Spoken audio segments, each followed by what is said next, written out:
Now, we had an altercation down in Alabama with a police detective where the guy he had a run-in with wound up grabbing his weapon, the cop's weapon, and beat him down with it, okay?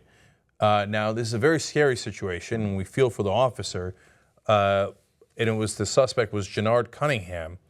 So let me tell you how it broke down. First of all, the police officer says, a lot of officers are being too cautious because of what's going on in the media. I hesitated because I didn't want to be in the media like I am right now. So that's interesting and curious. So let me give you more of the background, and then I'll come back to that quote. The officer who asked to remain anonymous was attacked last Friday after stopping a car that was erratically moving down the highway. After pulling over to a parking lot at a shopping mall, Janard Cunningham reportedly got out of the car, sucker punched the officer, and grabbed the officer's gun, which he used to pistol whip him unconscious. Now then, people were in the area. Some videotaped it, some took pictures. We have a picture of the officer unconscious. That turns my stomach to look at. Not so for some of the people who were taping it, apparently, who were laughing and saying, ha ha, he got pistol whipped, and somebody offered him milk and cookies because they said it was nap time.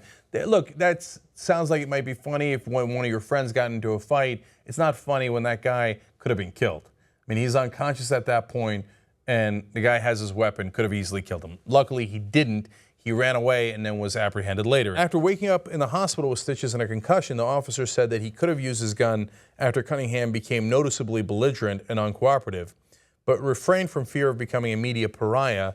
The officer is expected to make a full recovery. So you might say, well, look, if he had used his gun, they would have gotten Cunningham. But as I told you, they did get Cunningham. In fact, he tried to flee the scene, Cunningham did, but was caught soon afterwards and now faces charges of attempted murder.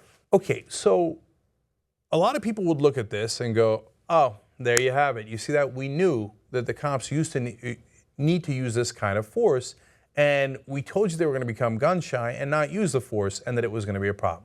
In this case, it was a significant problem, but let's break it down for a second. If he hadn't been afraid of the media, and by the way, notice he didn't say, I was afraid of taking that guy's life, and I might be wrong, and I might have killed the wrong guy, or I might have killed him when I didn't need to kill him, right? He didn't say any of that. Not concerned about that guy's life. Now, look, after you get knocked unconscious, you might be unconcerned about that guy's life too. But as society, we should be concerned, right? Now, he says, I was afraid of the media's reaction. Interesting, okay? So if he wasn't afraid of the media's reaction, he could have presumably taken out his gun right away and shot the guy and killed him. Now, could he have really? I'm not actually convinced of that. I'm not sure that this was a problem of restraint, given that he says he was sucker punched. So apparently he never really even had an opportunity, right? But okay, let's put that aside and let's take his word for it that he had an opportunity, waited, and then was sucker punched, okay? But in the end, he didn't use his gun, so Cunningham's alive. Some of you might say, oh, God damn it, I wish he'd have killed him right on the spot, executed him right there, right? Well, Cunningham's a despicable guy who knocked this guy unconscious, and I want him in jail, and I'm glad he was caught. But am I glad that he's alive? Yeah, he's a human being. I'm glad he wasn't executed. What do we know about Cunningham outside of this incident? Nothing, right? So I know on this alone, some people would like him dead. I'm glad he's alive. Doesn't mean I'm glad he did these things. Doesn't mean he's a good guy. I'm glad he's in jail and has been arrested for attempted murder, okay? Whether you think this was attempted murder or not, I think there's a good argument to be made. It's close enough, okay? So what happened? We eventually apprehended the guy. The guy's not dead. And the officer, who I feel terrible for, is luckily okay. But his pride is wounded. And so that's the reaction you're getting from the Alabama officers are like, we knew it. You made us gun shy. In the alternative scenario, we'd have shot that guy dead and our pride wouldn't have been wounded at all. And I wouldn't have had a couple of stitches, etc.